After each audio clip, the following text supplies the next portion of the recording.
Ladies and gentlemen, we are on the cusp of one of the greatest rematches in the history of chess. Hans Niemann and Magnus Carlsen. You see, it's currently August 1st, 2024, and these two are participating in the 16-player knockout tournament that Chess.com does every year, the Speed Chess Championship. Also, this is the first ever Speed Chess Championship where the semifinals and the finals are going to be played live in person in Paris, France. I'll put a link in the description if you're interested. If you're in Europe or you live in France or you want to travel there and you don't live there at all, there's going to be different like tiers and tickets and whatever. You can meet the players, you can meet me, and I'll put a link to that if you'd like to go check it out. But Hans and Magnus are in the same bracket, and they are moments away from playing each other. And this is you can't script this. This is amazing. I can't wait. In today's video, I'm going to cover Hans's matchup where he took down a man who on paper was a favorite against him and probably the third or fourth best player in the entire world in this format, the format being 5+1 blitz, then 3+1 blitz, and then 1+1 bullet.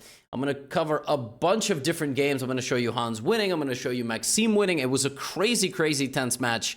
And y'all, look at the left side of your screen. I mean, if they get through their next opponent, we're getting Hans versus Magnus main event in Paris, France. It's the biggest thing to happen in Paris in 2024. I mean, seriously.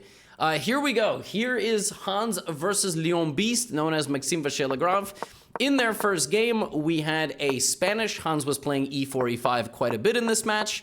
And in this game, the middle game got out of hand. You'll notice that Hans begins expanding on the queen side. c5, b4, taking space away from Maxime.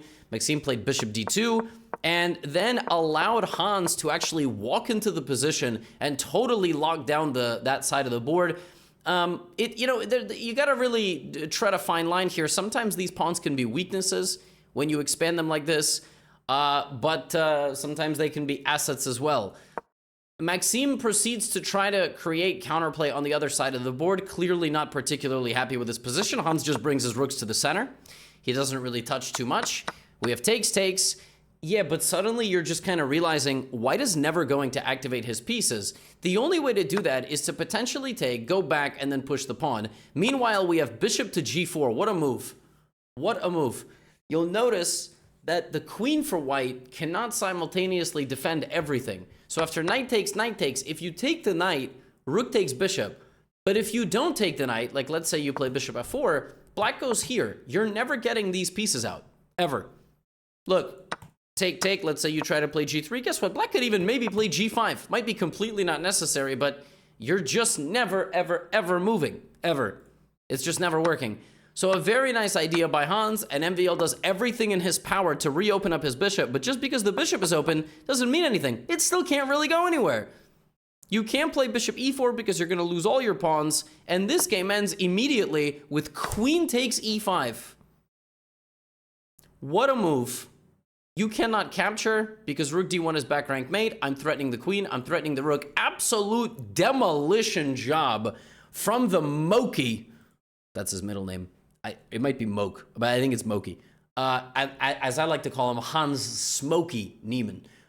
First game, absolute demolition with the black pieces. Now, Hans had the white pieces, and they went into MVL's bread and butter, the potentially Najdorf Sicilian, but Hans played bishop b5 check, take, castles, and played this very solid line, pawn to c3, where you try to play for pawn to d4. It's a pretty equal position. Black is generally equalizing here with good play. We have d5, now we have d3, so Hans just playing very positionally.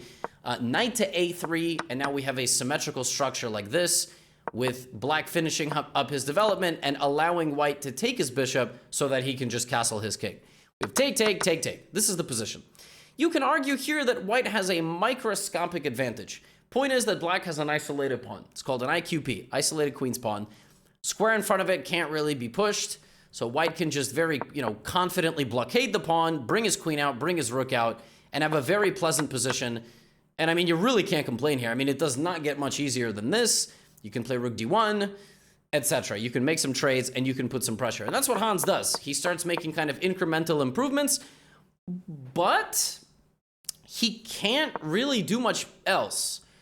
Like, his position is really nice, but it's actually black who somehow can continue to make improvements. White is sort of out of improvements. White's gotten everything he wanted. And in the words of Billie Eilish, she had a dream. She got everything she wanted, right? But now suddenly MVL starts taking over. He starts making the improvements. He starts marching Hans down. The isolated pawn was weak, but somehow it attracted all the attention of the white pieces, and they weren't even able to capitalize. And now Maxime starts absolutely rotating the play. He takes over the H-file. He puts his knight in the center, and this is crazy from Hans. I mean, he could have played bishop f4, but he was worried about getting mated. But, I mean, he just gets totally pancaked here. He can't take, but he does, because what else are you going to do? Like, you play king g1, it's mate on the H-file. So he loses the bishop. He goes for a little bit of counterplay, and it's a pretty decent idea, I have to say. You know, if he trades off his opponent's pawns, Maxime locks away the knight, wins a pawn, and wins the rook. And this is unfortunately just not enough. If a7, you come back. If no a7, you win everything. And they were battling early. As you could see, they were both winning with the black pieces. Maxime, I believe, won the last game of the 5+1. And he actually led the match by a game going into the 3+1. And now I would like you all to sit back and watch, as opposed to sitting back and watching, which is what you have just been doing. Please observe. 3-1. All right? Hans plays the English. MVL plays e5. And he plays this line with queen takes d5. One of my earliest videos on this YouTube channel, and you'll probably go check this out, was something like Magnus Carlsen invents an opening. And he was wearing like a gold chain. He was wearing the Thug Life meme outfit. And that's because he played this, and then he just brought his queen all the way back to d8. That was a video from like 2020. Now I'm going to go to that video, and that video is going to be like, who's here from the Gotham video in 2024? Because that's what you guys like. You guys like to find each other. It's very cute. Knight to f6. And basically, black is like tiny bit worse because he played queen d5, queen d8. But this is kind of like an English version of a Scandinavian defense. It's not that bad.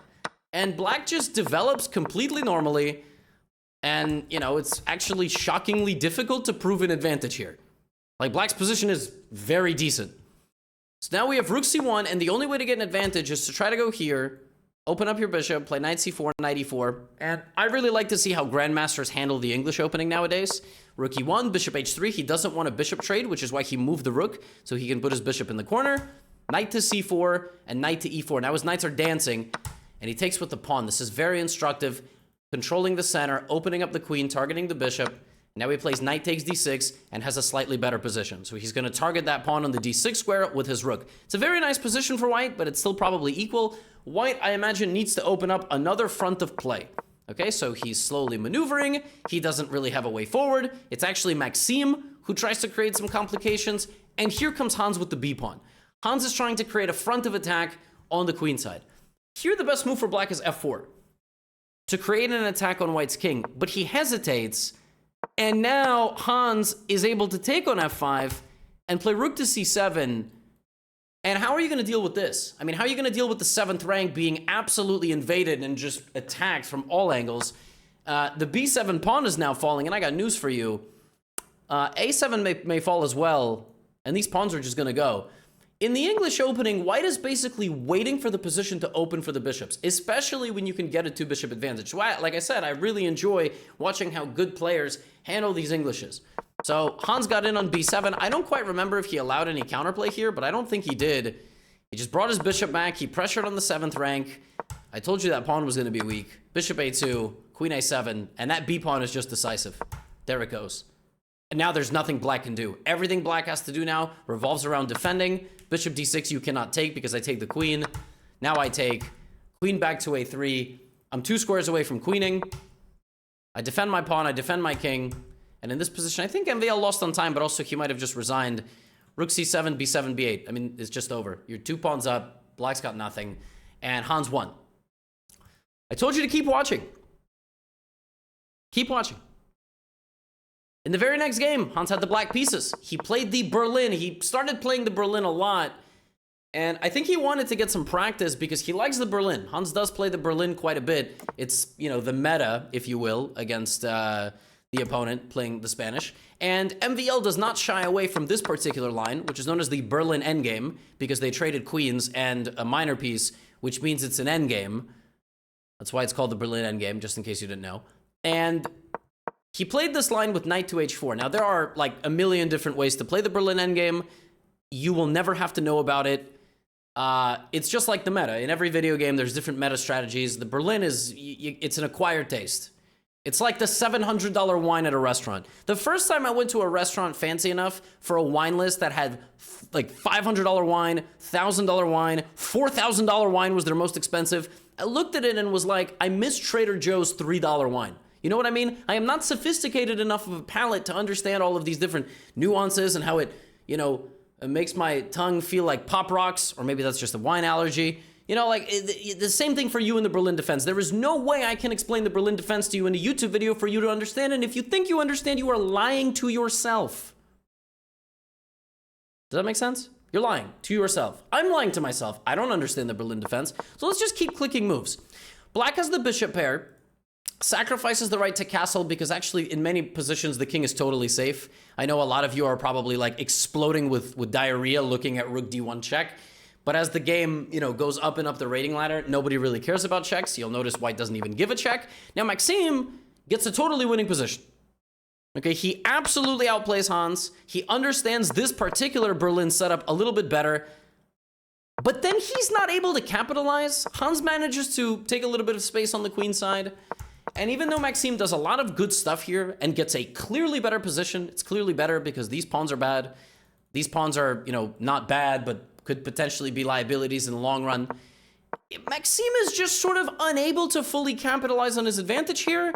He makes a nice little blockade, but Hans starts playing with the pawns, and Maxime is still looking for a break. He's up a lot on time, but now we're in a drawish endgame. Black is actually making a lot of improvements. Bishop goes back to b5, f4. All right, and Maxime should have probably gotten the pawns running because suddenly Hans is creating counterplay. Hans is down to 7 seconds. 7 seconds versus 144, but the position is equal. Rook h5, d5. Maxime looking, trying to push his pawns. He plays rook h6 and rook d1. He might have had a win there, and now it's just a lottery. Now it's absolute lottery. Hans plays rook c3 check, rook c2 check, rook c3 check. King g1 was a mistake, and he needed to push. He needed to push because after rook c2, you have king to g1. You cannot take with the rook because of this, and if bishop takes, there is g7. He would have actually been winning there, but he misses it, and all of a sudden, not only does Hans Niemann not lose this game, it's not that he's drawing this game, my friends. Hans Niemann is actually playing this for a win with his passed pawns. From 7 seconds versus 144, this man, Hans Niemann, roars back and wins. He wins because he's either queening his pawn or he's going to win the other pawn and then a queen his pawn. He wins this game. This was MVL's game to play for a win. This was absolutely, Hans Niemann had absolutely no business getting a winning position, but he wins this game. And I told you to keep watching. He just won 2 games in a row. They go back to that same Sicilian. This time Hans playing b3, a little bit of a different structure. Last time he played pawn here. This time he goes here. Maxime controls him. We have b3, e6, and this line where white targets the pawn on c4. Right now d4, taking the center. Position looking really nice and beefy. Pawn takes d3 en passant. If any of you are confused why a pawn took an empty square, you got to Google en passant. Queen d3, knight e7, knight to b5, knight g6, and Hans is just making nice improvements. This knight, no forward momentum. This knight, no forward momentum. h4, h5 on the way. There it is. Bishop d2 making an improving move. Now b4, controlling the queen side, making some trades. But here comes the advancement. The knight is being pushed backwards. The bishop is making an improving move, making black make another concession. Now we try to take over the c file. Pawn to b6, looking to bring the knight back into the game. We trade. Now we kick this knight back. Every piece is just going back, back, back. But how is Hans going to make a breakthrough? Hits the knight, hits the pawn in the corner. That's a fork in the purest sense. Now the rook takes over the c file the second the queen left. Knight goes back to c8. Rook c2 and queen back to c1. Look at this beautiful reroute. Now we have a battery. You can't take the pawn on b5 because I take the knight on c8. Now I play rook c7. All the pieces are stranded. We damage the structure and we bring in the queen. Absolute start to finish positional clinic. Nothing more to be said. I mean, this man Hans took a sideline variation. This is obviously not the main way to play. It looks weird. It looks weird. So you should kind of, there should be kind of like a signal going off. And Hans plays for the center, puts all his pieces on their optimum squares. He didn't even have to think in this game. He did think in this game, but every move follows one move after the other. That knight goes back. Now we play queen a3. Now we take over the file. Now rook c2. Queen back. And we just slowly, methodically, playing king g2 here is really wild. It's just an improving move. That's all it is. It's just an improving move, and there's nothing black can do. He tries to create counterplay. Now you play queen b7. Now we play knight back to d2. The knight is going to join the party. Black at some point is going to create counterplay, but he's going to lose a pawn. He's still trying to create counterplay, and here he just straight up resigns. He played queen g5, counterattacking. But now knight f3, and that's it. It's the end of the game. Queen is hanging. Knight is hanging. Destruction. Absolute positional. That's 3 wins in a row now for Hans Niemann. 3 in a row. Next game, he's got black, right? We go back to the Berlin. Knight d6. Last time, they played this line with knight h4. We see it again, right? Rook e1. And this time, some slightly different setups by black. So, first of all, he moves his king a lot faster this game. Last game, he kept it in the center for quite a while. This time, he plays king to e8 and bishop back to e7. So we don't see this bishop coming out. We don't see the knight hitting the bishop like we saw in the previous game. Now Maxime is, again, going to try to play for pawn to e6. Again, Maxime is a very experienced Berlin endgame player. He knows what pieces go on what squares. Rook d1. This looks really nice for white. Because he can't take this. Can't take this. Knight f4. See, so what? Yeah, bishop b4. I mean, you can't play like this. So this pawn, in many ways, is actually keeping black from being dead lost. But it's actually a really nice pawn as well. So bishop goes to d6, knight d4, and look at this move. Just in time to protect the entire fifth rank. The Berlin endgame is so freaking resilient. It is so annoying. Black is going to play c5, kick out the knight. Black can also play rook e5 in some positions to trade. We have knight to f3. Now you play c5. Now the knight can't even re-enter the center. He can't even, what? Knight f3, and now what? Maybe you got to go back and back and back. But guess what? I'm playing b6, bishop b7, king e7, and then my rook is going to come to the party. Maybe king f8 and rook e8. Rook e4, b6, and Hans the Berlin is Berlining. That's all I can say. You can't take the pawn because the bishop, right, is hitting this pawn. Knight to d2. Now look at this move. Bishop f8. Undevelops, defends, rook is coming to d8. Why can't I draw an arrow? That was so weird. And but black just has complete control. Rook e1. Now the king walks up to the pawn again. Now the rook comes. Every piece is playing for black. Even that idiot bishop on f8. It's playing important defense. Rook h6. You know what the plan here is? In the long run? Get to that pawn. Also rook g6. Rook d5. MVL is looking for tactics, but there are none. Everything is protected in black's position. He kicks him out. He plays a5. Just absolute suffocation. White's pieces are standing around, but they absolutely have no forward momentum. Knight to h2, pawn to f5, rook g6. Every move for black has followed another move, and everything ties together. Knight to e5. Rook goes back. We're still not taking this pawn. White would love if we took that pawn. A lot of tactics. We're not taking the pawn. We try to go knight d7, and guess what? Now there's no returning for the knight. So what's crazy is you probably needed to go backwards, but you didn't. Now you get your bishop traded, and now you can't move. You can't move at all. There's nothing you can do here. Rook a3, rook d2. And just like we saw in the previous game, where Hans had that rook on the 7th rank, all these pawns are going to be feasted on. And pawn to g4. How did this happen? How did he coordinate his pieces so brilliantly? And now g2 is falling, and the Berlin pawn, the pawn for white that's supposed to open up the world of possibilities, died. Pawn takes. Sorry, survived. Literally the complete opposite. It didn't die. It survived, and white's attack died with it. Rook d3.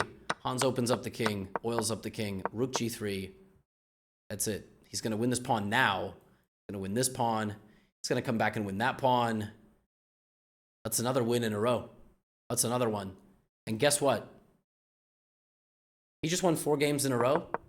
This time, we have knight c6. So he goes away from d6. He plays g6. We're now in a Rossalimo. This is one of the main lines. This is not exactly the main line, but queen c7, bishop g7, and pawn on d5. This is the way Maxime is playing it. Knight f6. But he invites an attack on his knight. And now he's just much worse. So this is what happens. When you are tilted, when you lose several games in a row, you start playing unorthodox things that you generally wouldn't play. You play tilted openings. And then what you do is you don't play your best. His idea was this. He wanted to kind of bring the knight wrap around. But the problem is, in these positions, if you give white a very powerful stronghold in the center, your pieces don't find good homes. Since your pieces don't find good homes, you cannot really create any sort of complications, right?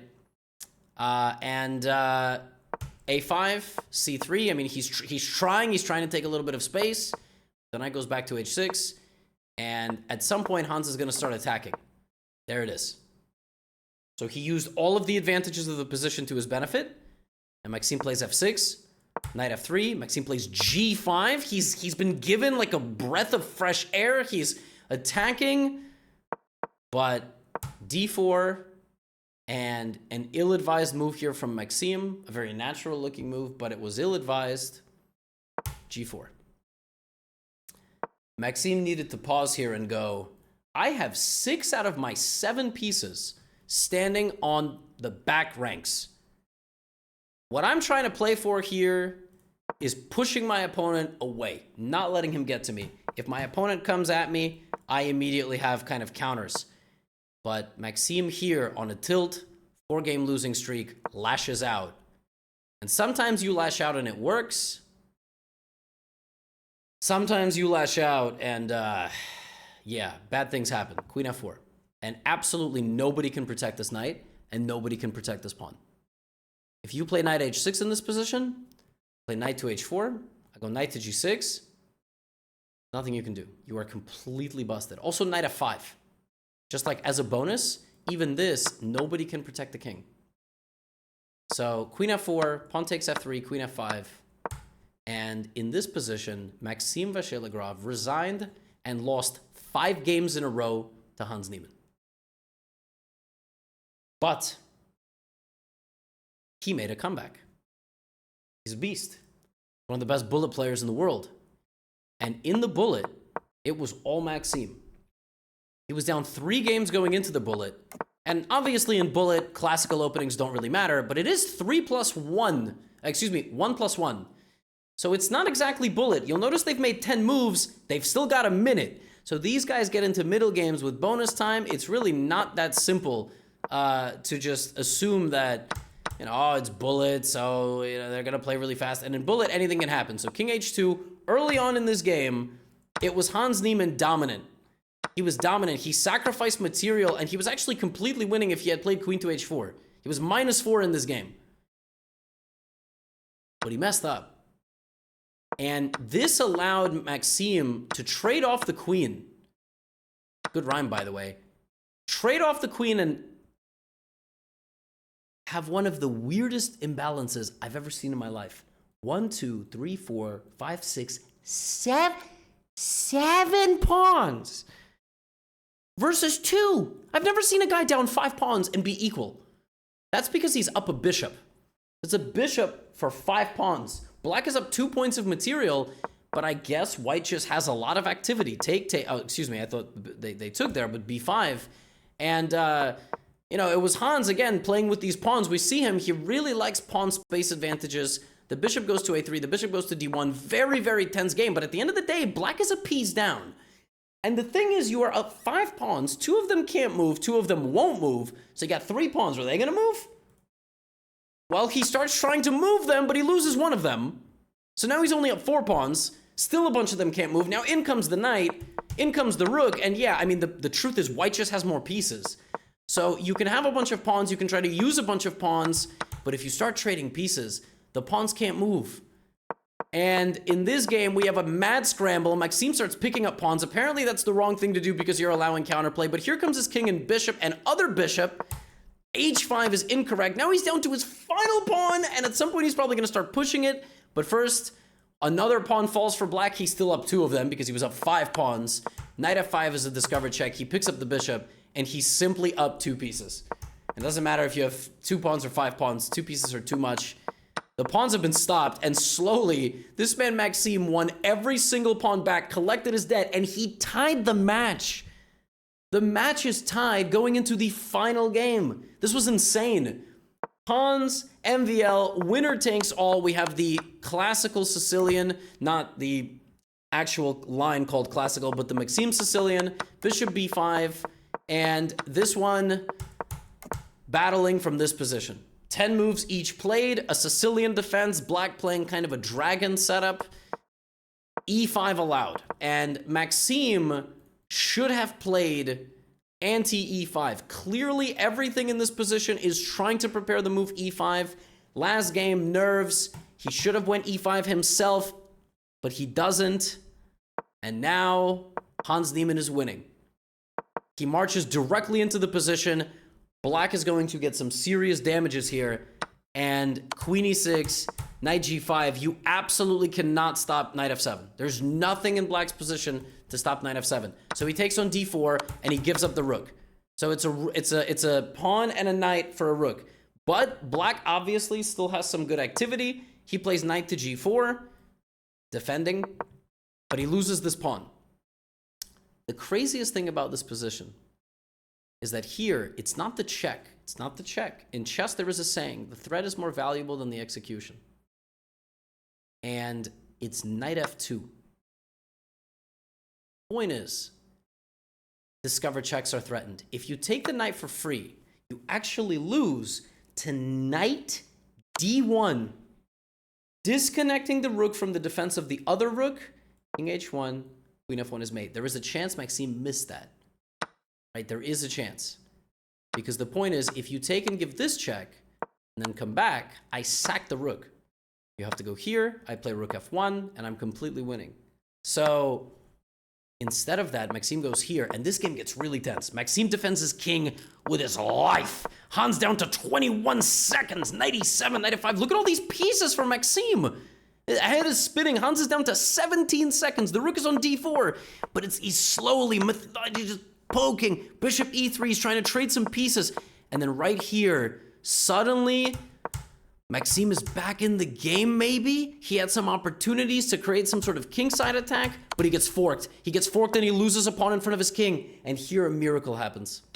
Rook d6, rook a2. And in this position, Hans blunders rook b2. He forgot. The knight is not hanging because this is mate. This is unbelievable. And with 9 seconds on the clock, he realizes, wait a minute, I can take the rook and I can go here. And the knight will fall. And it's not just the knight is falling. The black king is completely exposed. There is no way to hide behind any pawns. So Hans Niemann immediately wins the queen, wins the match in the final game by the score 12.5, 11.5. And he makes it to the quarterfinals of the Speed Chess Championship. And like I said, his bracket, his next opponent is Wesley So. And if Magnus Carlsen beats Arjun Erigaisi, where I imagine Magnus Carlsen is a big favorite, my friends, we are looking at one of the craziest turn of events in a while in the chess world. Paris, France, September. Whew. Like I said, I'll put a link in the description if you want to check out the tickets. If you're watching this enough in the future, that match already happened, so you might as well check out the recap, because I definitely made it. That's all I've got for you today. Congrats to Hans, commiserations to Maxime, and Speed Chess Championship continues this month and in September. Get out of here.